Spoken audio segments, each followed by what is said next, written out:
So hello everyone, welcome to my YouTube channel. लेकिन उससे पहले आप मेरे चैनल को सब्सक्राइब कर देना और वीडियो पसंद आए तो लाइक कर देना, क्योंकि काफी सारे लोगों ने मेरी चैनल को सब्सक्राइब नहीं किया है, तो प्लीज सब्सक्राइब कर देना। कहानी की स्टार्टिंग में हम हमारे मेन लीड मिस्टर फू को देखते हैं, जो कि डेट पर गया था बिल्कुल नॉर्मल कपड़ों में, क्योंकि वो फू ग्रुप का सीईओ है और वो जानबूझकर अपनी आइडेंटिटी छुपा रहा है। तभी वहाँ पर उसका असिस्टेंट उसके लिए काफी अच्छे सूट लेकर आता है, जिस पर वो कहता है कि क्या यहाँ पर कोई फैशन डिजाइनर शो हो रहा है। तो वो कहता है कि ये मैडम ने भिजवाए हैं, तो क्यों ना आप एक बार देख ले, क्योंकि एक तो 48 डेटिंग पार्टनर आपकी जो हालत सुनकर ही भाग गई थी और इतनी मुश्किल से एक मिली है, उसे भी क्या आप ऐसे अपना लुक दिखाकर भगाना चाहते हैं। तो वो धमकी देता है कि क्या तुम लोग चाहते हो या फिर मैं ये डेट कैंसिल कर दूं। जो सुनकर वो लोग तो वहाँ से चले जाते हैं। तभी वहाँ पर हमारी फीमेल लीड की एंट्री होती है, जिसका नेम मिया है। उसे देखकर तो वो देखता ही रह जाता है कि ये कितनी प्रेटी है, पर ये ब्लाइंड डेट के लिए राजी कैसे हुई। जरूर कुछ ना कुछ गड़बड़ है। वो कहता है कि तुम्हें पता है ना मेरी सिचुएशन के बारे में, मेरी कंपनी बैंकरप्ट हो गई और मेरे ऊपर काफी सारा कर्जा है और मेरे पास ना ही घर है और ना ही कार, मेरे पास कुछ भी नहीं है। मैं बस मजदूरी करता हूँ, चाहो तो तुम यहाँ से जा सकती हो, मैं तुम्हें फोर्स नहीं करूँगा। वो कहती है कि कोई बात नहीं, लेकिन फिर भी मैं राजी हूँ, क्योंकि तुमने अपनी लाइफ में इतना स्ट्रगल किया है, लेकिन फिर भी तुमने अपनी हिम्मत नहीं हारी, यही काफी बड़ी बात है। और ऐसे इंसान काफी कम ही होते हैं, इसीलिए मैं भी तुम्हें सपोर्ट करना चाहती हूँ। एक से भले दो, अगर हम दोनों ही इस परेशानी का सामना करेंगे तो सब कुछ धीरे धीरे ठीक हो जाएगा। उसकी ऐसी बातें सुनकर तो बस वो उसे देखता ही रह गया था, पर उसे बीच में डिस्टर्ब करने के लिए असिस्टेंट की कॉल आ जाती है कि बॉस आपकी ब्लाइंड डेट कैसी चल रही है, जिस पर तो वो फोन को काट देता है। वो कहती है कि क्या कोई प्रॉब्लम है, जिस पर वो कहता है कि नहीं, बस मुझे अर्जेंटली काम पर जाना है।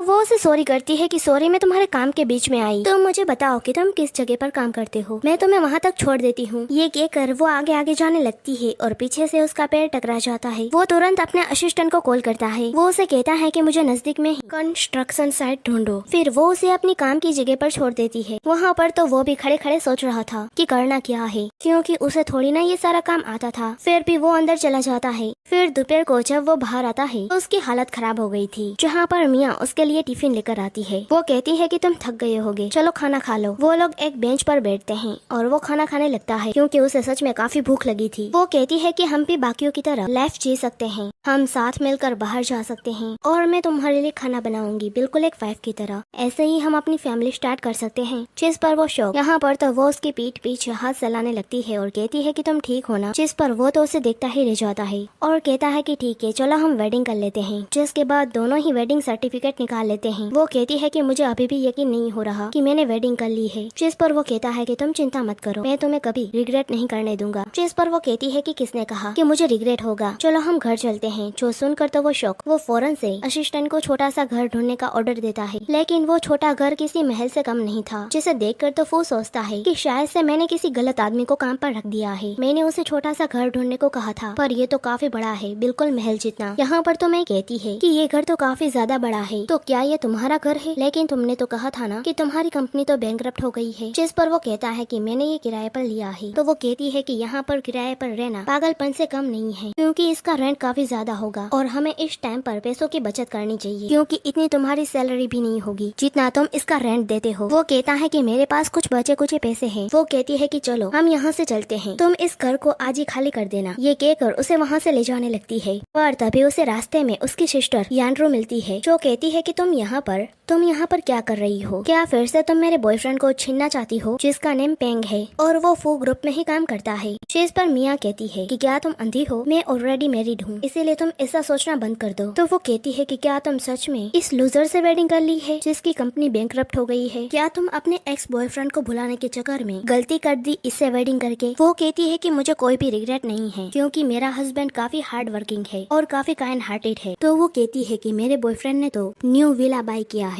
और तो और वो फू ग्रुप में काम करता है, जल्दी ही उसे प्रमोशन मिलेगा। जिस पर फू सोचता है कि ये तो मेरी ही कंपनी में काम करता है। यहाँ पर यानरू कहती है कि फू कंपनी इस सिटी की काफी बड़ी कंपनी है और वहाँ का सीईओ भी काफी अच्छा है, जिसका नेम मिस्टर फूयान है, पर उसकी वो पोजीशन ज्यादा देर तक उसके पास नहीं रहेगी, क्योंकि मेरा हस्बैंड जल्दी ही उसकी जगह ले लेगा, यानी कि फू ग्रुप का सीईओ बन जाएगा। जो सुनकर तो पेंग शौक कि क्या तुम पागल हो गई हो, तुम ऐसे नॉनसेंस बातें कैसे कर सकती हो? क्योंकि मैं मिस्टर फुयान की जगह कभी नहीं ले सकता। जिस पर वो कहती है लेकिन क्यों? फिर वो कहती है कि कोई बात नहीं, मेरा हस्बैंड सीईओ नहीं बन सकता, पर तुम्हारे हस्बैंड से काफी बेटर है, क्योंकि हमेशा तुम मुझसे आगे ही रहती हो, लेकिन अब मैं तुमसे नहीं हारूंगी। तो क्या अब तुम्हें जेलसी हो रही है? वो कहती है कि नहीं, तो मैं तो विश करती हूँ कि तुम दोनों हमेशा साथ में रहो। तो वो कहती है कि मेरा हस्बैंड तो मुझे प्रिंसेस की तरह ट्रीट करता है, मुझे कुछ भी नहीं होने देता। तभी वहाँ पर एक छोटा सा पपी आता है, तो सबसे पहले तो पे उसे आगे कर देता है और खुद उसके पीछे छुप जाता है, और यहाँ पर मिस्टर फू मिया को बचा लेते हैं। चेस पर वो कहती है कि तुम ठीक हो ना, तुम्हें कहीं चोट तो नहीं लगी ना? चेस पर वो कहता है कि मैं ठीक हूँ। तो वो कहती है कि तुमने ऐसा क्यों किया, तुम्हें ऐसा नहीं करना चाहिए। तो वो कहता है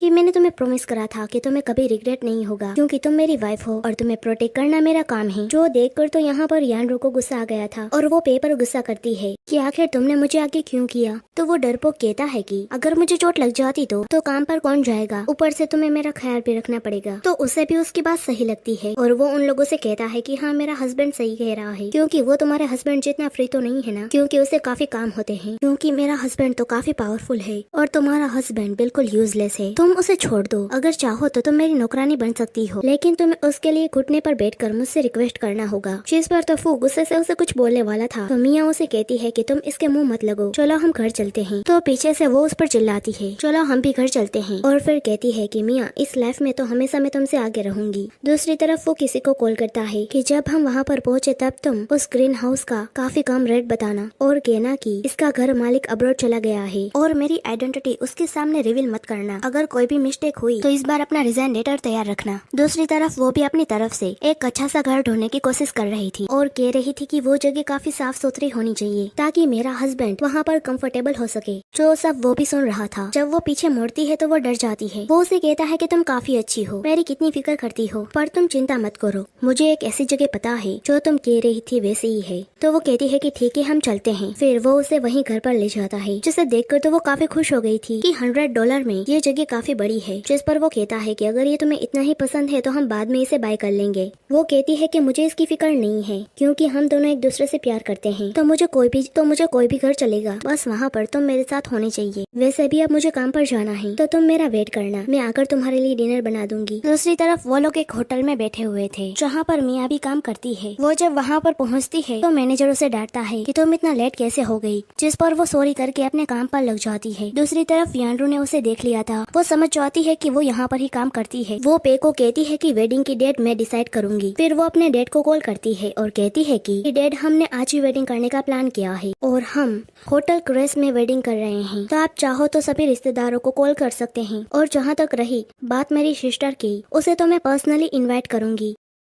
दूसरी तरफ वो फू को कॉल करके कहती है कि अनी, आज मुझे एक ब्राइड की सर्वेंट का काम मिला है, जिसके बदले मुझे $100 मिलेंगे। तभी वहाँ पर मैनेजर आकर कहता है कि जल्दी से उन लोगों को जाकर खाना सर्व करो। फिर नेक्स्ट सीन में सभी गेस्ट यानरू की तारीफ कर रहे थे, क्योंकि उसने इतनी बड़ी होटल में अपनी वेडिंग की प्लानिंग की थी, और तो और ये प्रॉपर्टी पर्सनली मिस्टर फू की है, जो काफी बड़ी बात है, क्योंकि ये हमेशा बंद रहती है। पर जब उन्हें पता चला कि हमारी वेडिंग होने वाली है, तो उन लोगों ने सारी प्रिपरेशन कर दी। जिस पर वो कहते हैं कि मिस्टर फू तो सिटी के काफी रिच पर्सन है, देखना मिस्टर पे भी जल्दी ही फू ग्रुप के मैनेजर बन जाएंगे। ये केक परचेज करते हैं। फिर पे इस साइड पर चला जाता है, और यहाँ पर गेस्ट कहते हैं कि तुम्हारी सिस्टर कहाँ पर है। जिस पर वो कहती है कि वो मेरी वेडिंग में आई ना, ऐसा हो ही नहीं सकता। तो वो लोग कहते हैं कि हमने उसे काफी सालों से नहीं देखा, पता नहीं वो क्या काम करती होगी। तभी वहाँ पर मिया खाना लेकर आ जाती है, जिसे देखकर सभी लोग शौक कि क्या तुम एक टॉपर होकर सर्वेंट का काम कर रही हो। यहाँ पर तो यानरू उसका मजाक बनाने लगती है। तो मिया कहती है कि तुम्हें पता था कि मैं यहाँ पर काम करती हूँ, इसीलिए तुमने मुझे वेडिंग पर इनवाइट नहीं किया ताकि मैं तुम्हारी सर्वेंट बनी रहूं। वो कहती है पर ऐसे तो तुम अपना काम भी कर सकती हो और हमारी वेडिंग में भी शामिल हो सकती हो, मैंने सही किया ना। पर वो तो खाना देकर वहाँ से जाने लगती है। तो वो कहती है कि तुम अपना काम पूरा करो, सभी को ड्रिंक सर्व करो। वो सभी को ड्रिंक सर्व करने लगती है। यहाँ पर एक लेडी कहती है कि हमने सुना है कि तुम्हारी वेडिंग हो गई है, तो क्या तुम अपने हस्बैंड से हमें नहीं मिलवाओगी। तो यानरू कहती है कि इसका हस्बैंड एक लेबर है। जो सुनकर तो सभी लोग हंसने लगते हैं और कहते हैं कि तुमने इतने छोटे आदमी से वेडिंग कर ली, वैसे दोनों की जोड़ी जोड़ी परफेक्ट है। एक सर्वेंट है और दूसरी लेबर। तभी यहाँ पर यानरू उसे ड्रिंक करने को कहती है पर वो मना करती है। तो वो कहती है कि क्या तुम मेरा ऑर्डर नहीं मानोगी, तुम मेरी सर्वेंट हो। तभी कुछ लोग उसे पकड़ लेते हैं। यहाँ पर यानरू कहती है कि मैं तुम्हें जो कहूँ वो तुम्हें करना होगा। वो कहती है कि मैं तुम्हें अब तक इसलिए सह रही हूँ क्योंकि तुम मेरी कस्टमर हो और तुम्हें सर्व करना मेरा काम है, ना कि मैं तुमसे डरती हूँ। लेकिन अब बहुत हो गया, मैं इस जॉब से ही रिजाइन दे रही हूँ। ये कहकर जाने लगती है तो यानरू उसे रोक कर कहती है कि वहीं पर ही रुक जाओ। अगर तुम ये काम छोड़ दोगी तो तुम्हारे हस्बैंड का कर्जा कौन चुकाएगा? फिर मैं उन कर्जदारों को कॉल करके कहूंगी कि वो तुम्हारे हस्बैंड के हाथ पैर तोड़ दे। फिर तुम दोनों ही क्या कर लोगे? इसीलिए तुम सोच लो, अगर तुम ये ड्रिंक करके मुझे खुश कर देती हो तो शायद से मैं तुम लोगों को छोड़ दूं। जिस पर तो वो मान जाती है। वो जैसे ही ड्रिंक करने वाली थी उसी टाइम पर उसे फू की कॉल आ जाती है। पर तभी यानरू उसे बोतल छीन लेती है और उसका फोन नीचे गिर जाता है। और यहाँ पर फू उन दोनों की ही बातें सुन लेता है। वो समझ जाता है कि कोई उसे बुली कर रहा है। वो काफी गुस्सा हो गया था कि किसकी इतनी हिम्मत हुई मेरी वाइफ को टच करने की। वो फौरन से वहाँ पर जाने लगता है। दूसरी तरफ वो उसे फोर्सफुली ड्रिंक करवा रही थी। तभी वहाँ पर मिस्टर फू पहुँच जाता है, वो भी अपने गार्ड के साथ। वो कहता है कि रुक जाओ, जिसे देखकर यानरू कहती है कि तुम जैसे पुअर इंसान यहाँ पर क्या कर रहे हो। वो गार्ड को बुलाकर कहती है कि इसे बाहर निकालो, लेकिन असिस्टेंट उसे एक चाटा मार देता है कि तुम्हारी हिम्मत कैसे हुई उनसे ऐसे बात करने की। यहाँ पर तो फू मिया को सॉरी करता है कि मैं लेट पहुँचा, तुम चिंता मत करो, तुम्हें अब कोई भी हर्ट नहीं करेगा, मैं हूँ ना, और जिसने भी तुम्हें बुली किया है उसे मैं छोड़ने नहीं वाला। यहाँ पर तो सभी गेस्ट फू की तारीफ करने लगते हैं कि वो कितना हैंडसम और स्ट्रॉन्ग है और कैसे अपनी वाइफ को प्रोटेक्ट कर रहा है। जिस पर यानरू कहती है कि ये बस ड्रामा कर रहा है। वो फू को कहती है कि तुम ऐसे कपड़े पहनकर बड़े आदमी नहीं बन जाओगे क्योंकि तुम एक लूजर हो और वहीं रहोगे। जिस पर मिया कहती है कि तुम अपनी जबान को लगाम दो। पर वो कहती है कि मैंने तुमसे जो काम करने को कहा था वो तुमने पूरा नहीं किया, तो चलो जल्दी से घुटने पर बैठकर मुझसे भीख मांगो, वरना तुम दोनों यहाँ से जिंदा नहीं जा पाओगे क्योंकि तुम्हारा हस्बैंड एक बेकार इंसान है, जबकि मेरा हस्बैंड फू ग्रुप में काम करता है। अगर तुम चाहती हो कि तुम्हारे हस्बैंड को कोई चोट ना पहुंचे तो घुटने पर बैठकर मुझसे रिक्वेस्ट करो। पर यहाँ पर वो कहता है कि तुम चिंता मत करो, मैं तुम्हें कुछ भी नहीं होने दूंगा। तो यहाँ पर यानरू कहती है कि तुम जरा अपनी आंखें खोल के देखो, ये मिस्टर फुयान की प्रॉपर्टी है, तो तुम यहाँ पर फाइट करना चाहते हो क्या? तुम यहाँ पर अपने आप को मिस्टर फुयान मानते हो, लेकिन हकीकत में तुम एक लूजर हो। यहाँ पर तो पेंग कहता है कि मिस्टर फुयान हमारे रिलेटिव है और मुझे पता है कि वो अभी एक मीटिंग में है मिस ली के साथ। जिस पर फू कहता है कि अच्छा रिलेटिव हो। तो असिस्टेंट कहता है कि मैं तो तुम्हें जानता नहीं हूँ, तो मिस्टर फू तुम्हें क्या खाक जानेंगे? तो वो कहता है कि तुम हो कौन? जिस पर वो कहता है कि वो मिस्टर फुयान का असिस्टेंट है। तो पे कहता है कि मैं तो मिस ली की बात कर रहा हूँ, तो वीपीएन ग्रुप के चेयरमैन की बेटी है और वो फू ग्रुप के सीईओ की यानी मिस्टर फुयान की जल्दी ही मंगेतर बनने वाली है। तो अगर तुम लोग मिस्टर फुयान की इंसल्ट करोगे तो वो मिस्टर यान का अपमान होगा। जिस पर फू कहता है कि तुम मिस्टर यान से मिलने के लायक भी नहीं हो। यहाँ पर तो मिया उसे कहती है कि हमें यहाँ से चलना चाहिए, पर यहाँ पर यानरू कहती है कि आ गई ना अकल ठिकाने पर, तो तुम लोगों को अपनी लिमिट क्रॉस नहीं करनी चाहिए। अभी घुटने पर बैठकर हमसे माफी मांगो। यहाँ पर तो पे कहता है कि मैंने मिस ली को पहले ही मैसेज कर दिया है, वो यहाँ पर आती होगी, फिर देखना वो तुम्हारा क्या हाल करती है। जिस पर वो कहता है कि मैं भी देखना चाहता हूँ कि वो मेरा क्या बिगाड़ लेती है। तो वो कहता है कि अभी तक तुम उनसे जानते नहीं हो, वो काफी बड़े लोग हैं। तो मिया कहती है कि हमें कुछ भी गलत नहीं किया है, तो हम क्यों डरे?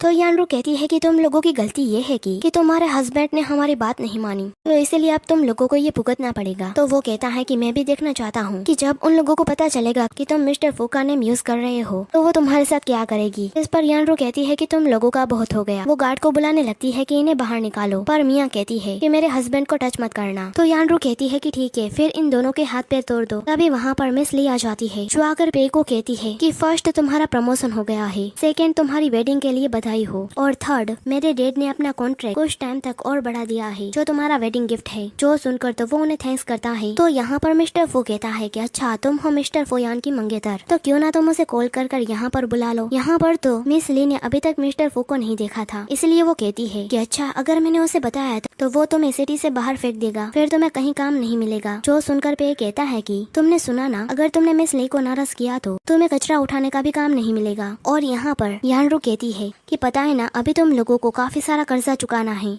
अगर तुम लोगों ने उन्हें पैसे नहीं दिए तो शायद मिया को अपनी बॉडी सेल करनी पड़े। जो सुनकर तो मिया उसे एक चाटा मार देती है, जिस पर यानरू को गुस्सा आ जाता है। वो जैसे ही मिया को मारने वाली थी तो वो उसे रोक देता है। तो वो यहाँ पर अपने आदमियों से कहती है कि इसे सबक सिखाओ। तो जैसे ही गार्ड फो की तरफ जाने लगते हैं तो यहाँ पर फो के गार्ड काफी ज्यादा थे, जिसे देखकर वो लोग डर गए थे। तो यहाँ पर ली सोचती है कि मैं तो यहाँ पर मिस्टर फू से मीटिंग करने आई हूँ और मैंने अभी तक उसे देखा नहीं है, और अगर इन लोगों का झगड़ा हो जाएगा तो वो डिस्टर्ब हो जाएगा। इसीलिए वो उन लोगों को कहती है कि यहाँ पर बहस कुछ ज्यादा ही हो गई है, जिससे फूयान को परेशानी हो सकती है, इसीलिए मैं तुम लोगों को छोड़ रही हूँ। फिर वो यहाँ पर पे को एक कॉन्ट्रैक्ट देती है कि ये अपॉइंटमेंट कॉन्ट्रैक्ट है, जिससे तुम फू ग्रुप के मैनेजर बन सकते हो। तो सुनकर तो पे काफी खुश हो जाता है, और यानरो भी, जिसे सुनकर तो मिस्टर पे काफी खुश हो जाते हैं। यहाँ पर यानरो भी मिया को कहती है कि तुमने देखा ना, अब तुम्हें हमसे माफी मांगनी होगी। तो जिस पर फू उस कॉन्ट्रैक्ट को फाड़ देता है, जिसे देखकर सभी लोग शौक। यहाँ पर तो मिया उसे रोकती है, पर वो नहीं रुकता और कहता है कि मेरा ऑर्डर है, तुम जहाँ पर काम कर रहे हो वहाँ से तुम्हें निकाल दिया गया है, और मेरा ऑर्डर है कि तुम जहाँ पर काम करते हो वहाँ से तुम्हें निकाल दिया गया है। जिस पर पे गुस्से से कहता है कि तुमने ये क्या किया। तो वो कहता है कि जो कूड़ा था उसे कचरे में ही डाला है, और वैसे भी ये कॉन्ट्रैक्ट मैंने बनाया था और मैं ही इसे कैंसिल कर रहा हूँ। जिस पर ली कहती है कि तुम्हारी हिम्मत कैसे हुई अपने आप को मिस्टर फूयान कहने की। यहाँ पर मिया कहती है कि तुमने ये क्या किया। वो कहता है कि तुम टेंशन मत लो, मैं हूँ ना। तभी ली कहती है कि मैंने अपने डैड को कॉल कर लिया है, वो यहाँ पर आते ही होंगे। जिस पर वो कहता है कि मैं भी देखता हूँ वो मेरे साथ क्या करते हैं। दूसरी तरफ मिस्टर यान काफी गुस्से में वहाँ पर आ जाते हैं कि वो बेरुपया कौन है जो मिस्टर फूयान का ड्रामा कर रहा है, मैं उसे छोड़ने नहीं वाला। अगर ये बात असली मिस्टर फूयान को पता चल गई तो हम गए काम से। दूसरी तरफ वो लोग फू को सुना रहे थे, तभी वहाँ पर मिस्टर यान आ जाते हैं, जो कहते हैं कि कौन है वो इंसान जो फूयान बनकर बैठा है। तो फू कहता है कि मिस्टर यान तुम्हारा वेट तो काफी बढ़ गया है। उसे देखकर तो उसकी बोलती बंद हो जाती है। तो यहाँ पर असिस्टेंट कहता है कि आपकी बेटी कह रही है कि वो मिस्टर फूयान की मंगेतर है, तो क्या ये सच है? और तो और आपके रिलेटिव ने अपनी पोस्ट का गलत यूज किया है। जिस पर वो कहते हैं कि वो सिर्फ गलत फैमिली है। तो वो कहता है कि अच्छा बताओ इन दोनों में से कौन सी गलत फैमिली है। तो यहाँ पर मिस्टर यान पे को थप्पड़ मार देता है। तो देखकर तो यानरो कहती है शुरुआत उन लोगों ने की थी, तो आपने इसे थप्पड़ क्यों मारा। तो यहाँ पर मिस्टर यान कहते हैं कि मिस्टर जाओ मिस्टर फूयान के पर्सनल असिस्टेंट है। यहाँ पर तो किसी को भी अभी तक फूयान की सच्चाई पता नहीं चली थी कि वही फूयान है, क्योंकि वो यहाँ पर असिस्टेंट का फ्रेंड बना हुआ था। यहाँ पर ली कहती है कि वो बस असिस्टेंट है और आप वीपीएन ग्रुप के सीईओ है, तो आप उनसे इतने डर क्यों रहे हैं। हमें तो मिलकर उन्हें सबक सिखाना चाहिए, और जब मैं मिस फू बन जाऊंगी तो सबसे पहले इन लोगों को ही बाहर निकालूंगी। जो सुनकर तो डैड उसे एक थप्पड़ मार देते हैं। वो कहते हैं कि सभी लोग जानते हैं मिस्टर फूयान की फैमिली को, उन्हें बस एक डॉटर चाहिए, तो तुम उसका नेम यूज करके कि तुम उसकी मंगेतर हो ऐसे शान से घूमना सही बात नहीं है। फिर वो सभी से सॉरी करता है। तो यहाँ पर फू कहता है कि आपकी बेटी को समझाने से क्या सब कुछ ठीक हो जाएगा, मैं तो तुमसे बाद में निपटूंगा। और वहाँ से मिया को लेकर चला जाता है और ऑर्डर देकर जाता है कि मिस यानरू को और मिस्टर पे को बैठकर अपने आप को थप्पड़ मारना होगा, और तो और उसे काम से भी निकाल देता है और अपनी बेटी को कहता है कि तुम इस सिटी को छोड़कर चली जाओ, अगर दोबारा से तुमने मिस्टर फू का नेम यूज किया तो तुम्हारे लिए अच्छा नहीं होगा। तो यहाँ पर यानरो मिस्टर यान से कहती है कि आप हमारे साथ ऐसा क्यों कर रहे हैं। तो मिस्टर यान उन्हें थप्पड़ मार के कहते हैं कि तुम लोगों को पता नहीं है कि तुम लोगों ने किसको नाराज किया है। अगर तुम लोगों की जगह मेरा बेटा भी होता तो मैं उसकी भी हेल्प नहीं कर पाता, लेकिन तुम तो मेरे नेफ्यू हो। फिर यहाँ पर गार्ड उन्हें थप्पड़ मारने लगते हैं। दूसरी तरफ मिया को डॉक्टर जांच करके कहते हैं कि ये बिल्कुल ठीक है, इसे कहीं पर भी चोट नहीं लगी। फिर वो फू को थैंक्स कहती है और कहती है कि मैंने तुमसे कहा था ना कि मैं ठीक हूँ। तो वो कहता है कि तुम मेरी वाइफ हो, तुम्हें प्रोटेक्ट करना मेरा काम है, तो मैं आपसे कोई भी बुली नहीं करेगा। लेकिन मैंने सुना था कि तुम तो कॉलेज में टॉपर थी, तो तुम ये काम क्यों कर रही थी। तो वो कहती है कि मेरे डैड जुआरी है और वो बार बार जुआ खेलते हैं, जिसके कारण कर्जदार हमारे पीछे पड़े हैं, और पहले जहाँ पर मैं काम करती थी वहाँ पर वो आकर हमेशा तमाशा करते, जिसके कारण कोई भी मुझे जॉब नहीं देता। फिर मुझे मिस्टर फूयान की होटल में जॉब मिली, तो मुझे लगा कि अगर मैं यहाँ पर काम करूँगी तो वो लोग मेरा पीछा यहाँ तक नहीं करेंगे, क्योंकि वो सभी लोग मिस्टर फूयान से काफी डरते हैं, और वो मिस्टर फूयान का पर्सनल होटल था। तो वो कहता है कि अब तुम चिंता मत करो, अब मैं तुम्हारे साथ हूँ, तुम्हें जो काम करना हो तुम कर सकती हो। तो वो कहती है कि वैसे तुमने भी सबको डरा दिया मिस्टर फूयान के असिस्टेंट के साथ मिलकर। जिस पर वो कहता है कि मैं तुम्हें एक सच बताना चाहता हूँ, मैं मिस्टर फूयान हूँ। जो सुनकर वो हंसने लगती है और कहती है कि तुम्हारा नेम एक जैसा है, तो तुम अपने आप को मिस्टर फूयान से कंपेयर मत करो। उन लोगों ने तुम्हारा सपोर्ट इसीलिए किया क्योंकि तुम मिस्टर फूयान के असिस्टेंट के फ्रेंड थे, इसीलिए उन लोगों ने तुम्हारी बात मानी। क्योंकि उसने एक बार देख लिया था, जब वो लोग ये घर देखने आए थे तब वो असिस्टेंट से काफी अच्छे से बातें कर रहा था, यानी वो उससे फ्रेंडशिप करने की ट्राई कर रहा था। तो यहाँ पर वो समझ जाता है कि अभी तक इसे सच्चाई पता नहीं चली है। तो वो कहता है कि मैं तो बस देखना चाहता था कि ये सुनकर तुम्हारा क्या रिएक्शन होता। तो वो कहती है कि अगर ये बात सच होती तो मैं पुलिस को बुलाती। वो कहता है कि क्या पुलिस, लेकिन क्यों, मैं तो तुम्हारा हस्बैंड हूँ हूँ ना, क्या तुम मेरे साथ ऐसा करोगी? जिस पर वो कहती है क्योंकि अगर तुम मिस्टर फुयान होते तो तुम इस वेडिंग को सीक्रेट रहने देते, जो बिल्कुल भी सही नहीं है, और तुमने मुझसे आइडेंटिटी बदल कर वेडिंग की है तो ये एक फ्रॉड है। जिसकी बातें सुनकर तो वो भी काफी डर जाता है कि ये मैंने क्या कर दिया। यहाँ पर वो कहती है कि मैंने सुना है कि मिस्टर फुयान को मेडिकल प्रॉब्लम्स है। जिस पर वो शौक, वो कहती है कि जहाँ पर मैं पहले काम करती थी वहाँ पर मुझे पता चला कि मिस्टर फुयान की बॉडी में प्रॉब्लम है। तो सुनकर तो वो शौक के मारे हंसने लगता है कि अच्छा, बॉडी में प्रॉब्लम। जिस पर वो कहती है कि हाँ, तुम भी ऐसे ही शौक हुई ना जैसे मैं हुई थी। लेकिन तभी फुयान अपने क्लॉथ निकालने लगता है तो देखकर तो वो वहाँ से जाने लगती है, पर वो उसे खींचकर अपने क्लोज करता है। वो कहती है कि तुम क्या कर रहे हो? वो कहता है कि मैं तुम्हें दिखाना चाहता हूँ कि मेरी बॉडी में कोई भी प्रॉब्लम नहीं है। तो वो कहती है पर मैं तो मिस्टर फुयान की बातें कर रही थी। लेकिन वो नहीं मानता और वो उसे किस कर लेता है। दूसरी तरफ वो दोनों ही सूझ गए थे चाटे खा खा कर। यहाँ पर अभी भी यानरू का एटीट्यूड कम नहीं हुआ था। वो नर्स को सुनाने लगती है तो नर्स भी उसे कहती है कि एक तो मैं अच्छे से तुम्हें मेडिसिन लगा रही हूँ, वरना हमें पहले पुलिस को बुलाना पड़ता क्योंकि तुम दोनों ने आपस में मारपीट की है। बाद में तुम्हारा इलाज होता तक तुम्हारे चेहरे पर निशान पड़ जाते। ये कहकर वो वहाँ से जाने लगती है कि अब यहाँ से निकल जाओ। जिस पर तो वो भी शौक, वो यहाँ पर पैसे कहती है कि आखिर वो इंसान कौन था, क्योंकि वो मुझे सिर्फ लेबर नहीं लग रहा, वो रातों ही रात इतना स्ट्रॉन्ग कैसे हो गया। जिस पर वो कहता है कि मैंने उसकी इन्फॉर्मेशन निकाली थी तो मुझे पता चला कि उसने मिस्टर फुयान के असिस्टेंट के थ्रू एक घर रेंट पर लिया है, इसीलिए वो इतना पावर कर रहा है। तो उसकी किस्मत अच्छी है जो वो असिस्टेंट को जानता है। तो यानरू कहती है कि अब मैं समझी तो उसके तेवर इतने जल्दी बदल क्यों गए, क्योंकि उसकी फ्रेंडशिप मिस्टर फुयान के असिस्टेंट से हो गई है। पर तभी भी उसे डांटने लगता है कि अगर तुमने और तुम्हारी सिस्टर ने ये फाइट ना करी होती तो मेरे साथ ऐसा कभी ना होता और मेरी जॉब भी ना जाती। तो वो उसे सॉरी करने लगती है और कहती है कि मेरी भी हालत सही नहीं है, पूरी फैमिली के सामने मेरी इंसल्ट हुई है। वो गुस्से से कहता है कि मेरे डैड ने मुझे स्मार्ट कंपनी में काफी मुश्किल से जॉब दिलवाई है, हम नेक्स्ट वीक से ही काम पर जाएंगे, तो अब तुम कोई भी प्रॉब्लम मत क्रिएट करना और जाकर बिल्स पे करो। तो वो भी मान जाती है, पर वो अभी तक मानी नहीं थी। वो कहती है कि मियाँ मैं तुम्हें छोड़ूंगी नहीं। दूसरी तरफ मिस्टर फुयान अपने असिस्टेंट को कहता है कि जल्दी से तुम मियाँ को अच्छी एक जॉब की ऑफर करो हमारी कंपनी में ही। तो असिस्टेंट कहता है कि हमारी कंपनी में काफी सारी जगह है, पर वो अगर यहाँ पर काम करेगी तो कहीं वो आपको कंपनी में काम करते हुए ना देख ले। जिस पर वो कहता है कि तुमने तो सही कहा, एक काम करो, अभी अभी जो मैंने स्मार्ट कंपनी को एक्वायर किया है तुम उसे वहाँ से ऑफर भेजो और उनसे कहना कि ये मेरा ऑर्डर है। यानी कि वो वही कंपनी थी जहाँ पर पे और यानरो काम करने वाले थे, जो कि फो ने एक्वायर कर ली है और वो बात उन दोनों को पता नहीं है। वो असिस्टेंट से कहता है कि सब काम सही से करना, उसे पता ना चले कि ये मैंने किया है। तो वो कहता है कि ठीक है। तो यहाँ पर वो कहता है कि बाकी सारा काम तुम संभाल लेना, मैं अपनी वाइफ को लेने जा रहा हूँ। ये कहकर वो जैसे ही वहाँ से जाता है तो असिस्टेंट काफी खुश होकर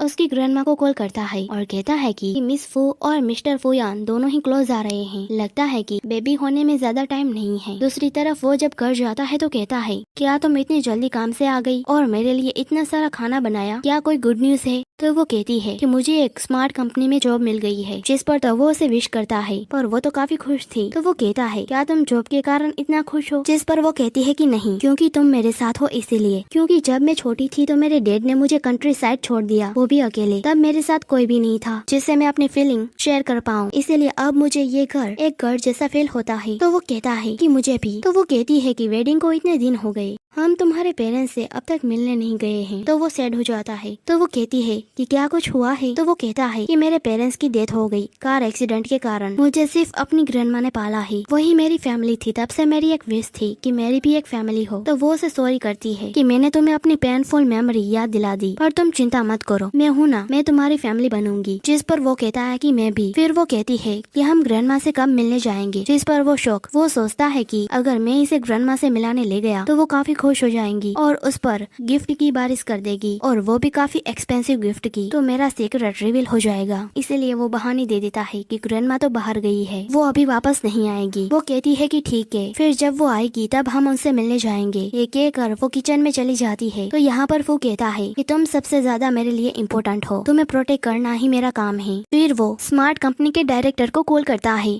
और कहता है कि मुझे अपनी एक वाइफ को गिफ्ट देना है, तो तुम मेरे लिए एक अच्छी सी डिजाइन रेडी करो। फिर नेक्स्ट सीन में वो उसे कंपनी छोड़ देता है और कहता है कि तुम जल्दी घर आना। वहाँ पर मिस्टर जांग भी थे जो कि वही डायरेक्टर थे। वो कहते हैं कि आप खुद मुझसे मिलने क्यों आए, आप कहते तो मैं आ जाता। जो सुनकर वो मियाँ के सामने कहता है कि ये मेरे कस्टमर है और मैं उनका ड्राइवर हूँ, तो अब मैं चलता हूँ काम पर। ये कहकर उसे साइड पर ले जाकर उसे समझाता है तो उसके सामने मुझे बॉस कभी मत कहना। दूसरी तरफ मियाँ की मुलाकात यानरू से हो जाती है। वो कहती है कि तुम यहाँ पर क्या कर रही हो? ओह हाँ, तुम यहाँ पर शायद से मेड की जॉब करती होगी, है ना? तभी वो उसके हाथ में कंपनी का एमसेस कार्ड देख लेती है और कहती है कि ये तुम्हारे पास क्या कर रहा है, क्योंकि तुम जैसे मेड के पास ये होना नहीं चाहिए, ये सिर्फ यहाँ के एम्प्लॉयज के लिए है। तो वो कहती है कि हाँ क्यों नहीं, मैं यहाँ पर काम करती हूँ। जो सुनकर वो शौक कि ऐसा नहीं हो सकता, पर तभी वो अपना आईडी कार्ड दिखाती है और अपना कंपनी का कार्ड लेकर वहाँ से अंदर चली जाती है, जिस पर वो काफी गुस्सा हो गई थी। फिर नेक्स्ट सीन में कंपनी का मैनेजर यानरू का प्रोजेक्ट देखकर तो कहता है कि तुम्हारी डिजाइन कुछ खास नहीं है, इसीलिए इस न्यू प्रोजेक्ट को मियाँ हैंडल करेगी और वो भी मेरे साथ फू ग्रुप चलेगी। जो सुनकर तो यानरू शौक, वो सोचती है कि ऐसा नहीं हो सकता, अगर वो फू ग्रुप में जाएगी तो वहाँ पर मिस्टर फुयान से मिलकर कहीं वो उसे इम्प्रेस ना कर दे,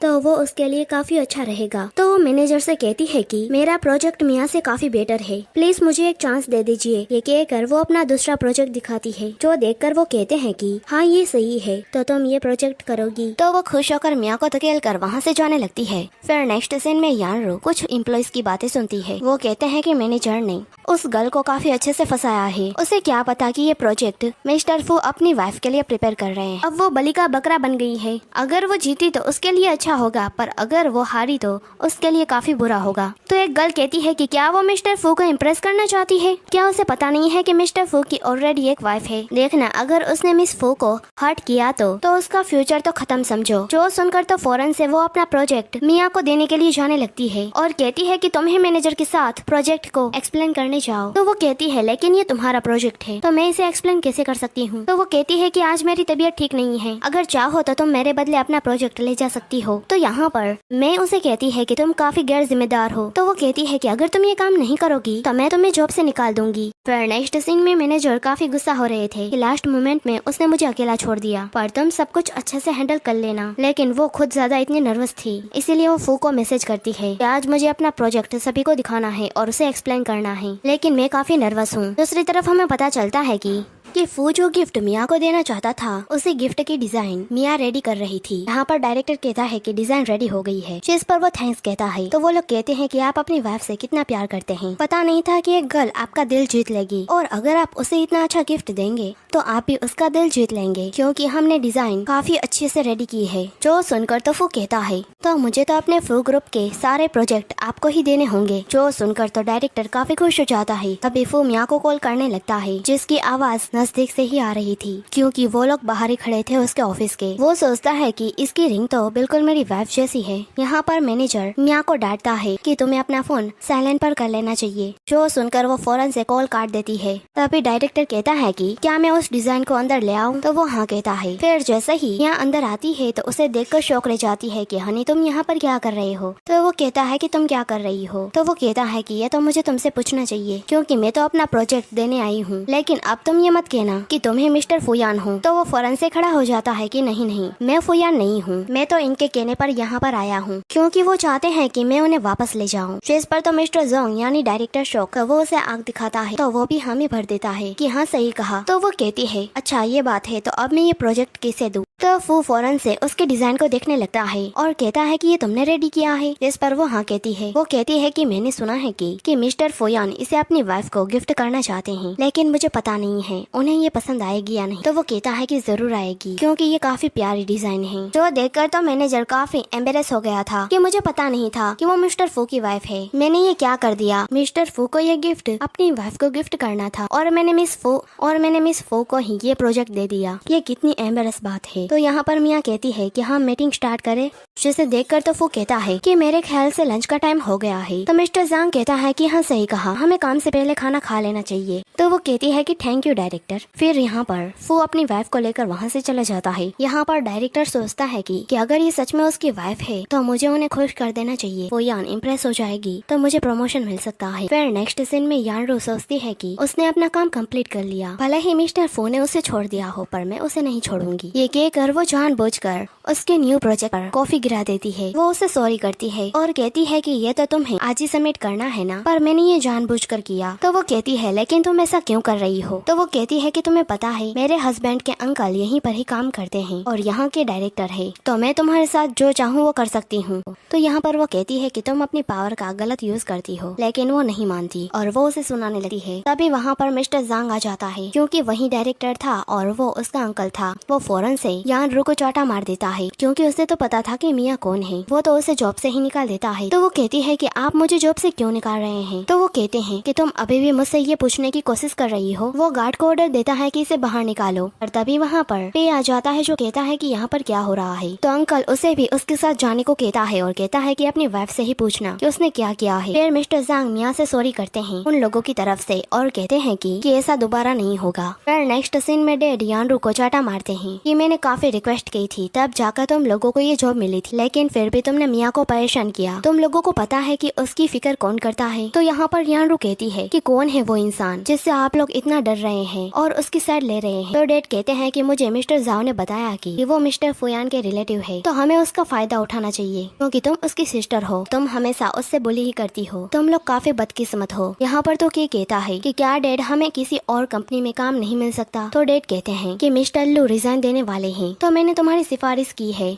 अगर वो लोग मान जाते हैं तो तुम वहाँ के मैनेजर बन जाओगे, यानी फू कंपनी के मैनेजर बन जाओगे। जो सुनकर वो खुश हो जाता है। वो यहाँ पर यानरू को कहती है कि अब तुम ऐसा कुछ भी मत करना। तो वो हाँ कहती है लेकिन वो समझी नहीं थी। वो सोचती है कि मैं बस एक बार मैनेजर की वाइफ बन जाऊँ, फिर मैं मिया को उसकी औकात दिखाऊंगी। दूसरी तरफ फू उसे कहता है कि मैंने सुना है कि फू ग्रुप में मैनेजर की पोस्ट खाली हुई है, तो क्या तुम उसके लिए अप्लाई नहीं करोगी? जिस पर वो कहती है कि मैं देखती हूँ, लेकिन अगर मैं मैनेजर नहीं बनी तो मुझे कोई फर्क नहीं पड़ता क्योंकि मैं तो बस तुम्हारे साथ रहना चाहती हूँ। जिस पर वो खुश हो जाता है। दूसरी तरफ पे काफी परेशान था उसे वो पोस्ट मिलेगी या नहीं, और तभी वहाँ पर यानरू आकर उसे अपने हाथों से बनाया हुआ सूप पिलाती है, जिसे पीकर उसकी हालत खराब हो जाती है कि ये तुमने क्या बनाया है, इतना गंदा है। वो तो गुस्से से उसे कहता है कि तुम यहाँ से चली जाओ। तभी डैड आकर कहते हैं कि उस पोजीशन के लिए काफी लोगों ने अप्लाई किया है, मुझे नहीं लगता कि तुम्हें कोई चांस मिलेगा। जिस पर तो वो काफी परेशान हो जाता है कि ये सब कुछ यानरू की गलती है। वो मेरा फ्यूचर बर्बाद करना चाहती है। पता नहीं मैंने उससे वेडिंग क्यों कर ली। बस वो पूरा दिन आलस करती रहती है और खाना खाती रहती है और उसे बॉयज को अप्रोच करने के अलावा और कुछ नहीं आता। जिस पर डैड कहते हैं कि एक काम हो सकता है, मिस्टर चैन की एक बुरी आदत है। वो यहाँ पर उसे प्लान बताता है। फिर वो भी यानरू को मनाने के लिए चला जाता है और उसे सॉरी करता है सुबह के लिए। वो कहती है कि ठीक है मैं तुम्हें माफ करती हूँ। तो वो कहता है कि मुझे तुम्हारी हेल्प चाहिए जिससे मुझे ये पोजीशन मिल सकती है। तो वो कहती है कि बोलो मैं तुम्हारे लिए क्या कर सकती हूँ। वो कहता है कि बस तुम्हें ये गिफ्ट लेकर मिस्टर चैन के पास जाना है और उन्हें मेरे लिए रिक्वेस्ट करो। वो कहती है कि बस इतना सा काम, अभी मैं जाती हूँ। पर उसके जाते ही वो कहता है कि एक बार मुझे जॉब मिल जाए सबसे पहले मैं उसे ही छोड़ूंगा। फिर नेक्स्ट सीन में वो मिस्टर चैन को थैंक्स कह रहा था क्योंकि उसे जॉब मिल गई थी। पर तभी वहाँ पर भागती हुई गुस्से में यानरू पहुँचती है। वो पे को कहती है कि तुम कितने घटिया इंसान हो, तुमने अपने फायदे के लिए अपनी वाइफ को सेल कर दिया। तो वो उसे समझाता है कि इसमें इतनी बड़ी क्या बात है, तुम मेरी वाइफ हो तो तुम मेरे लिए इतना नहीं कर सकती, ये मेरे फ्यूचर का सवाल है। तो वो कहती है कि ये कोई छोटी बात नहीं है, तुम्हें पता है कि वो ओल्ड मैन काफी घटिया था। तो वो कहता है कि देखो एक बार मैं मैनेजर बन गया तो मैं तुम्हें रानी बनाकर रखूंगा, पर तुम्हें बस एक और काम करना है। जिस पर वो गुस्सा हो जाती है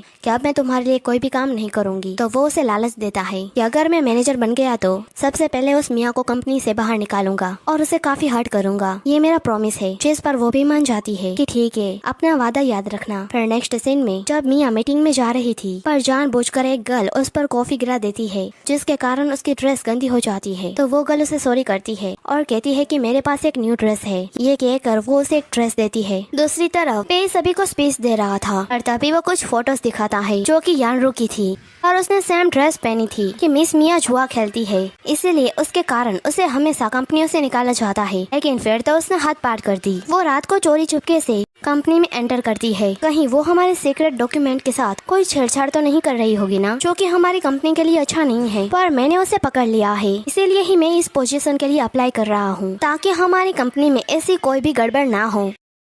तो जिस पर सभी बिजनेसमैन मिया की बुराइयां करने लगते हैं और यहाँ पर पे की तारीफें करते हैं। जो सब कुछ यानरू और मिया देख रही थी। वो कहती है कि तुमने ये सब कुछ मुझे फंसाने के लिए किया है ना, तुम सभी लोग मिले हुए हो है ना। जिस पर वो कहती है पर तुमने भी तो मेरी रेपुटेशन खराब की थी, तो बस मैं वही कर रही हूँ। तो वो कहती है कि मैं अभी सबको जाकर सच बताती हूँ, पर वो उसे रोक कर कहती है जरा अपनी ड्रेस को देखो, तुम्हें लगता है कि वो तुम्हारी बात मानेंगे। तो वो कहती है कि तुम ये सब कुछ क्यों कर रही हो जबकि मैं तुम्हारी सिस्टर हूँ। तो वो कहती है कि तुम सिटी साइड गर्ल हो जो मेरी बराबरी कभी नहीं कर पाएगी और मेरा हस्बैंड जल्दी ही इस कंपनी का मैनेजर बन जाएगा, फिर तुम हमारे सामने कुछ भी नहीं होगी। और ये तो कुछ भी नहीं है, आगे देखो। ये कहकर वो देखने को कहती है जहाँ पर पे कहता है कि इसका हस्बैंड भी एक बार मिस्टर फुयान बनने का ड्रामा कर रहा था ताकि वो लोगों को ठग सके, पर हमारी कंपनी ने उन लोगों को पकड़ लिया है और उन्हें फू कंपनी की जितनी भी कंपनियां हैं वहाँ पर उन्हें काम नहीं मिलेगा। जिस पर तो सभी क्लैपिंग करने लगते हैं कि ये तो काफी अच्छी बात है। और वो कहती है कि अब पता चला ना कि तुम और तुम्हारा हस्बैंड किसी भी लायक नहीं हो। तो वो कहती है कि मैं मिस्टर फुयान से मिलूंगी और उन्हें सच बताऊंगी। जिस पर वो कहती है कि तुम्हें जो करना हो कर लो,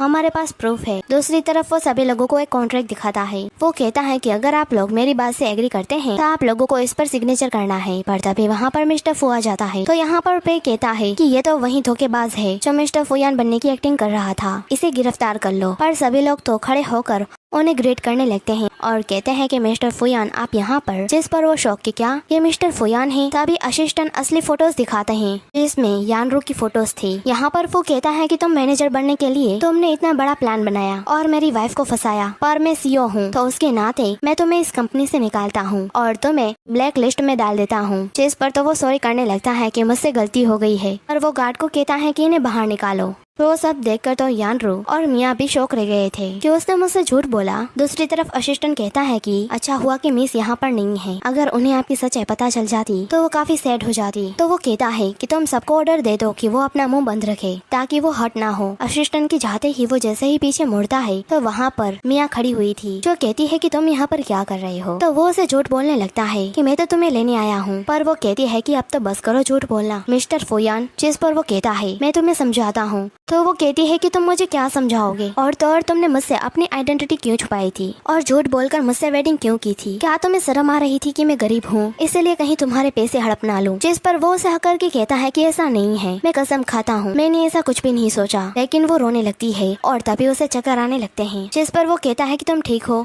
पर वो तो वहाँ से चली जाती है। तो वो भी उसके पीछे जाने लगता है। दूसरी तरफ वो काफी सैड थी कि मेरी लाइफ में कोई भी अच्छा इंसान क्यों नहीं है। वो काफी टेंशन में थी जिसके कारण उसकी बॉडी से ब्लड निकलने लगता है। तो वो फौरन से उसे हॉस्पिटल ले जाता है। जब उसे होश आता है तो डॉक्टर बताता है कि मिस फू प्रेग्नेंट है पर उनका मिसकैरेज होते होते रह गया है, तो उन्हें रेस्ट की ज्यादा जरूरत है। तो वो कहता है कि आप कुछ भी करिए पर बेबी को कुछ भी नहीं होना चाहिए। फिर वो मिया से कहता है कि प्लीज मुझे माफ कर दो, मैं प्रॉमिस करता हूँ ऐसा झूठ कभी नहीं बोलूंगा और मैंने ये झूठ इसीलिए बोला क्योंकि मेरा एक रीजन है। तो वो कहती है कि मुझे थोड़ा टाइम चाहिए। तो वो कहता है कि ठीक है। फिर यानरू भी उन लोगों का पीछा करते हुए हॉस्पिटल पहुँच गई थी। वहाँ पर वो डॉक्टर्स की बातें सुनती है कि मिस फू प्रेग्नेंट है और उसे काफी ज्यादा केयर की जरूरत है। जो सुनकर वो शौक कि उन लोगों की हिम्मत कैसे हुई, क्योंकि मेरे अलावा और कोई भी सीईओ की वाइफ नहीं हो सकी। पर अब मैं हार नहीं मानूंगी और मिस्टर फू को अपना बनाकर रहूंगी। वो किसी को कॉल करती है। यहाँ पर वो एक प्लान बनाने लगती है। दूसरी तरफ मिस्टर फू की ग्रैंडमा मिया से मिलने आती है। वो उसे देखकर काफी खुश हो जाती है। यहाँ पर तो फू कहता है कि ग्रैंडमा आप यहाँ पर। तो वो कहती है कि मैं अपनी प्यारी डॉटर से मिलने आई हूँ, देखो तो ये कितनी कमजोर हो गई है, क्या बदमाश तुम इसका ध्यान नहीं रखती। फिर वो कहती है कि मैंने सुना है कि तुम लोगों के बीच में गलत फैमिलियां हो गई है। तो वो दोनों ही उन्हें सारी बात बताते हैं। तो यहाँ पर ग्रैंडमा मिया को समझाती है कि उसका झूठ बोलने का कोई भी इरादा नहीं था,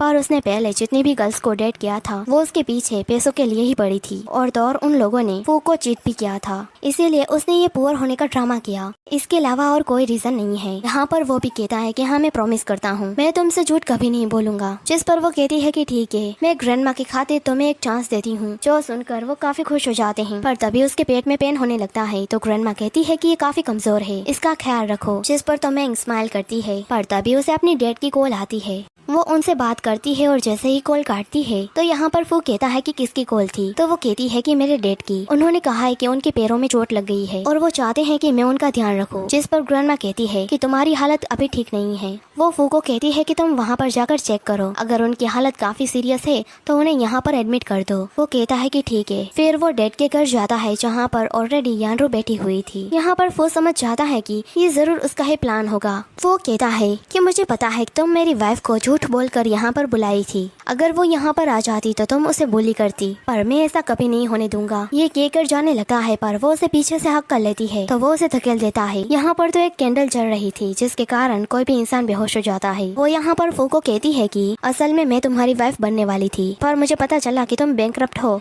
तो मेरी जगह मेरी सिस्टर ने ले ली। पर तब मैं सच नहीं जानती थी कि तुम सीईओ हो, लेकिन अब मिस फो की जगह मेरी है। ये कहकर उसके क्लोज जाने लगती है तो वो उसे दूर करता है और कहता है कि अगर तुम्हें लगता है कि ये सब करने से तुम जीत जाओगी तो ये गलत है। अगर मियाँ ना होती तब भी मैं तुम्हें चूज ना करता और मेरी वाइफ को दोबारा से हर्ट मत करना, वरना तुम्हारे लिए अच्छा नहीं होगा। ये कहकर वो जाने लगता है पर वो बेहोश हो जाता है। तो वो मौके का फायदा उठाकर उसके साथ फोटोज खींच लेती है और फिर वो मियाँ को भेज देती है। वो उसे मैसेज करती है कि तुम रेडी हो जाओ, जो मेरा था वो मैं वापस ले लूंगी। जो देखकर वो शौक, तभी उसे यानरू की कॉल आती है जिससे वो पूछती है कि मेरा हस्बैंड कहाँ पर है। तो वो कहती है कि तुम्हारा हस्बैंड बहुत ही जल्द मेरा हो जाएगा, क्योंकि आज ही मैं उसके साथ नाइट स्पेंड करने वाली हूँ और तुम्हें पता है कि उसके बाद वो तुम्हें छोड़ देगा और वैसे भी वही मेरा फ्यूचर हस्बैंड था। तो वो कहती है कि तुम उसे बिल्कुल भी टच मत करना, लेकिन वो कॉल काट देती है। जिस पर तो वो फौरन से अपने घर जाती है और उसे कहती है कि मेरा हस्बैंड कहाँ पर है। तो वो कहती है कि इतनी जल्दी भी क्या है, वैसे तुम्हें उसकी आइडेंटिटी असली पता थी ना, तुमने मुझसे जानबूझकर ये छुपाया। तो वो कहती है कि तुम मानो या ना मानो, मुझे इसके बारे में कुछ भी पता नहीं था। तो वो कहती है कि तुम अपना ड्रामा बंद करो, क्योंकि तुम तो अभी तक काफी आराम से रही हो और तुम्हारी वजह से मेरी लाइफ बर्बाद हो गई है, इसीलिए अब मैं तुम्हें नहीं छोड़ूंगी। ये कहकर उसे अंदर धकेलती है और कहती है कि तुम पैसे वेडिंग कर लो, क्योंकि मिस फो की जगह तो मेरी है, इसलिए तुम डिवोर्स पेपर पर सिग्नेचर कर दो, वरना तुम्हारा बच्चा जिंदा नहीं बचेगा। पर वो तो फो की तरफ देखने लगती है। तो वो कहती है कि तुम्हें अभी भी लगता है कि वो तुम्हें बचाएगा। वो खुद बेचारा बेहोश पड़ा हुआ है, लेकिन मियाँ उसे समझाती है कि तुम जिद मत करो,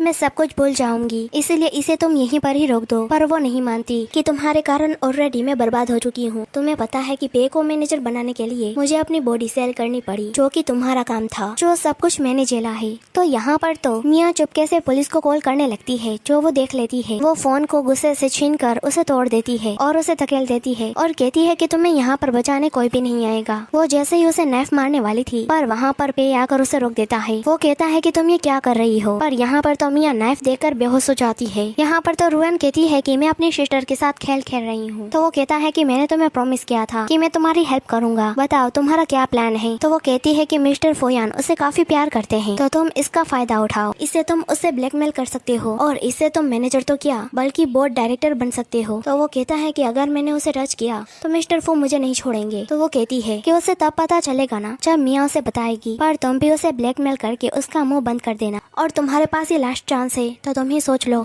क्योंकि ये चांस तुम्हें दोबारा से नहीं मिलेगा। जिस पर वो सोचता है कि वैसे भी मेरे पास कोई भी रास्ता नहीं है और वैसे भी मुझे ब्लैक लिस्ट में डाल दिया है। अगर मेरा ये प्लान फेल हो गया तो मैं सारा इल्जाम इस पर ही लगा दूंगा।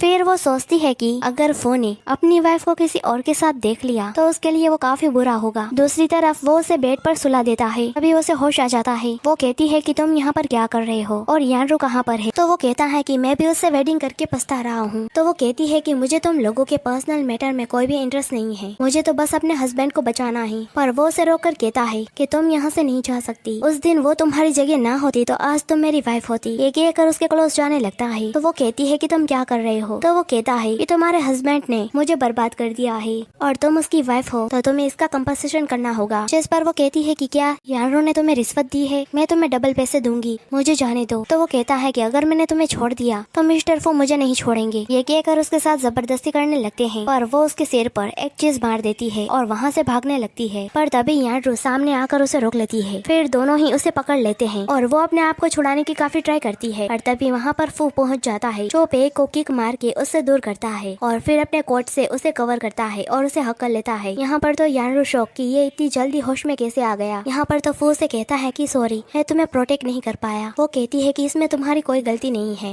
तो यहाँ पर यानरू कहती है कि ये मेरा हस्बैंड है, इसे छोड़ दो। जो सुनकर तो पे कहता है कि तुमने तो मुझे मैनेजर बनाने का प्रॉमिस किया था ना, पर तुम तो यहाँ पर अपना ही फायदा देख रही हो। तो वो कहती है कि तुमने भी अपना फायदा ही देखा था उस दिन। जो सुनकर तो वो उसे थप्पड़ मार देता है और कहता है कि तुम्हारी हिम्मत कैसे हुई मुझे चीट करने की। यहाँ पर तो वो कहता है कि अब तुम लोगों को पनिशमेंट जरूर मिलेगी। जिस पर तो पे घुटनों के बल बैठकर सॉरी करने लगता है और सारा इल्जाम यानरू पर लगाने लगता है कि इस गर्ल ने मुझे धोखा दिया है। तो दोनों ही एक दूसरे का इल्जाम एक दूसरे पर डालने लगते हैं। तो यहाँ पर यानरू कहती है कि ये गर्ल लोगों का घर तोड़ने में माहिर है। जिस पर तो मिया उसे एक चाटा मार देती है और कहती है कि मैं हमेशा से तुमसे प्यार करती थी और तुम्हारे अच्छे के लिए कई बार मैं बीच में आई हूँ। जब डैड हम में से किसी एक को कंट्री साइड भेजना चाहते थे तब तुम्हें कोई परेशानी ना हो, इसीलिए तुम्हारी जगह मैं चली गई ताकि तुम यहाँ पर अपनी लाइफ आसानी से बिता सको। लेकिन उसके बदले तुमने मेरे साथ क्या किया? तुमने बार बार मुझे उकसाया, लेकिन अब तक मैंने सब कुछ सहन किया, पर इस बार तो तुमने हद पार कर दी है, इसीलिए मैं तुम्हें नहीं छोड़ूंगा। तभी वहाँ पर असिस्टेंट आता है जो कहता है कि सॉरी मैं लेट पहुँचा। फिर वो गार्ड को कहता है कि इसे पुलिस स्टेशन ले जाओ। तो यहाँ पर वो दोनों उससे सॉरी करने लगते हैं, लेकिन तभी वहाँ पर मिया और यानरू के डैड आ जाते हैं जो मिया को कहते हैं कि वो तुम्हारी सिस्टर है तो तुम उसके साथ ऐसा कैसे कर सकते हो। तो वो कहती है कि डैड आप भी इसमें शामिल थे ना, आपने जानबूझकर मुझे कॉल किया था ताकि मैं यहाँ पर आ जाऊँ। तो डैड कहते हैं कि मुझे माफ कर दो, ये सारा काम मुझे यानरू ने करने को कहा था, इसके बदले वो मेरे सारे कर्जे पे कर देगी, लेकिन हम एक फैमिली है तो हमें माफ कर दो। तो यहाँ पर यानरू कहती है कि डैड आपकी गलती है, आपने मेरी जगह उसकी वेडिंग उससे करा दी। तो वो कहते हैं कि क्या तुम भूल गई ये प्लान भी तुम्हारा ही था, क्योंकि तब तुमने कहा था कि वो बैंकरप्ट है, इसीलिए उसकी जगह मिया उससे वेडिंग कर ले। तो यहाँ पर मिया कहती है कि आप लोगों ने जो भी काम किया है उनकी आपको पनिशमेंट मिलेगी, आप लोगों को मैं सिटी से बाहर भेज दूंगी। फिर वो लोग वहाँ से चले जाते हैं। यहाँ पर तो यानरू ने एक और प्लान बनाया था। दूसरी तरफ वो लोग हॉस्पिटल में थे जहाँ पर वो उसका चेकअप करवाता है। तो यहाँ पर वो कहती है कि मुझे तुमसे नेक्स्ट वीक वेडिंग करनी है, जिस पर वो कहता है कि इतनी जल्दी, तुम्हारी हालत अभी ठीक नहीं है। पर वो नहीं मानती। तो वो कहता है कि ठीक है, मैं जल्दी ही कंपनी का काम करके तुम्हारे पास आता हूँ। ये कहकर उसे घर छोड़ देता है। वो उसे कहता है कि तुम रेस्ट करना। फिर उसके जाने के बाद उसे टेंशन होने लगती है। तभी उसे यानरू की बातें याद आती है कि मैं उसे नहीं छोड़ूंगी, क्योंकि उसे एक ड्रीम आया था जहाँ पर एक बड़ा सा ब्लास्ट होता है जिसमें फू भी मर जाता है। जो याद करके वो फौरन से फू को कॉल करने लगती है। वो कहती है कि तुम वापस आ जाओ। तो वो कहता है पर क्यों? वो कहती है कि मैं तुम्हें नहीं समझा सकती, बस तुम जल्दी से वापस आ जाओ। तो वो असिस्टेंट को कहता है कि कार घुमा दो, लेकिन असिस्टेंट कहता है कि हमें इस कॉन्ट्रैक्ट पर सिग्नेचर कराना होगा जो हमारी कंपनी के लिए काफी अच्छा होगा, बस थोड़ी ही दूर है। तो वो भी मान जाता है, पर मिया सही टाइम पर वहाँ पर पहुँच जाती है जहाँ पर वो ब्लास्ट होगा। वो देखती है कि एक बच्चा एक बटन को प्रेस करने वाला था, जो देखकर वो फौरन से उसके पास जाकर उसे रोक लेती है और वहाँ से फू की कार गुजरती है। यहाँ पर तो यानरू शॉक कि ये कैसे हुआ, बम आखिर विस्फोट क्यों नहीं हुआ। फिर नेक्स्ट सीन में वो लोग घर पर थे जहाँ पर ग्रैंडमा मिया को गिफ्ट देती है, वो भी कई सारे, जिसमें से एक रिंग भी थी जो कि डायमंड की थी। यहाँ पर तो ग्रैंडमा कहती है कि मैंने तुम्हारे लिए वेडिंग ड्रेस भी प्रिपेयर किया है, क्योंकि कल ही तुम्हारी वेडिंग है। जो सुनकर तो वो दोनों काफी खुश हो जाते हैं। फिर नेक्स्ट सीन में यहाँ पर दो गर्ल्स उसे रेडी कर रही थी, उसमें से एक गर्ल वहाँ से चली जाती है और दूसरी गर्ल उसका मेकअप कर रही थी। वो कोई और नहीं बल्कि यानरू थी। वो सोचती है कि इस प्रीटी चेहरे के कारण ये सब कुछ हुआ है। तभी अचानक से मिया का चेहरा जलने लगता है, क्योंकि उस मेकअप में उसने कुछ मिलाया था। वो तो वहाँ पर चिल्लाने लगती है, पर ये तो मिया का एक ड्रीम था। वो फौरन से उस गर्ल का चेहरा देखती है जो कि यानरू नहीं बल्कि कोई और था। तो वो सॉरी करती है। फिर वो फू को कॉल करती है और उसे बातें करने लगती है। फू तो उसके लिए कुछ फ्रूट ले रहा था। जैसे ही वो वहाँ से जाने लगता है तभी यानरू अपनी कार से उसका एक्सीडेंट कर देती है, जिसकी आवाज मिया भी सुन लेती है। फिर नेक्स्ट सीन में वो उसे हॉस्पिटल ले जाती है। यहाँ पर वो काफी डरी हुई थी। फिर यहीं पर ही सीन कट होता है और वो कुछ दिनों बाद यानरू से मिलने जाती है जेल में। जो कहती है कि तुम मुझे हरा हुआ देखने आई हो ना। तो वो कहती है कि मैंने तुमसे कभी कंपटीशन नहीं किया था। जिस पर वो कहती है कि झूठ मत बोलो, तुम हमेशा से मुझसे आगे रही हो। तभी तो देखो तुम्हारे हाथ में इतनी अच्छी रिंग है जो काफी एक्सपेंसिव है। मैंने तो ऐसी रिंग अपनी लाइफ में कभी नहीं देखी। पर अब तुम भी मेरी तरह अकेली हो गई हो, क्योंकि मैंने फू को मार डाला है। और तभी वहाँ पर फू आ जाता है, जिसे देखकर वो शौक कि तुम जिंदा कैसे हो। हमें यहाँ पर पास्ट में दिखाया जाता है कि उसकी हालत काफी खराब थी, उसे ब्लड की जरूरत थी। तो मिया ने उसे अपना ब्लड दिया था, जिसके कारण उसकी जान बची थी। प्रेजेंट में वो गुस्से से कहती है कि मैंने इतनी प्लानिंग की, इतनी मेहनत की, पर फिर भी तुम दोनों साथ में हो। तो मिया कहती है कि मॉम के जाने के बाद मैंने तुम्हें ही अपनी फैमिली माना था, पर तुमने मुझे बार बार हर्ट किया और मुझे बेइज्जत किया। मैं तुम्हें कभी माफ नहीं करूंगी। ये कहकर जाने लगती है। तो वो उसे रिक्वेस्ट करने लगती है कि प्लीज मुझे माफ कर दो, मैं सुधर जाऊंगी। पर वो नहीं मानती और वहाँ से चली जाती है। फिर हम कुछ सालों बाद का सीन देखते हैं जहाँ पर उसने एक बेबी को बर्थ दिया था, जिसे देखकर ग्रैंडमा काफी खुश थी। वो तो उस बेबी को अपना एक नेकलेस गिफ्ट करती है और कहती है कि पिछली बार तुम लोगों की वेडिंग नहीं हो पाई थी, पर इस बार हम काफी धूमधाम से तुम दोनों की वेडिंग करेंगे। और यहाँ पर तो सभी लोग उसकी प्रिपरेशन करने लगते हैं। यहाँ पर तो असिस्टेंट और फो के बीच में क्यूट सी फाइट हो जाती है। इस बार की वेडिंग में क्या क्या होगा। फिर मिया को ऑफिसर्स की कॉल आती है जो कहते हैं कि मिस यानरो ने सुसाइड कर लिया है और उनकी लास्ट विश ये है कि जब उसका दोबारा से बर्थ होगा तब वो एक अच्छी इंसान बनने की ट्राई करेगी, पर आप उसके फ्यूनरल में आ जाइए। लेकिन वो मना कर देती है कि अब मेरा उससे कोई लेना देना नहीं है। ये कहकर वो असिस्टेंट और फू की फाइट देखने लगती है, जहाँ पर फू असिस्टेंट से कह रहा था कि जो मैं कहूँगा वही होगा, वरना मैं तुम्हारी पगार काट लूंगा। लेकिन फिर भी वो नहीं मानता और वो ग्रैंडमा के साथ मिलकर अपनी प्लानिंग करने लगता है, जो देखकर तो वो स्माइल करती है। और यहीं पर ही ये ड्रामा एंड हो जाता है। Thanks for watching.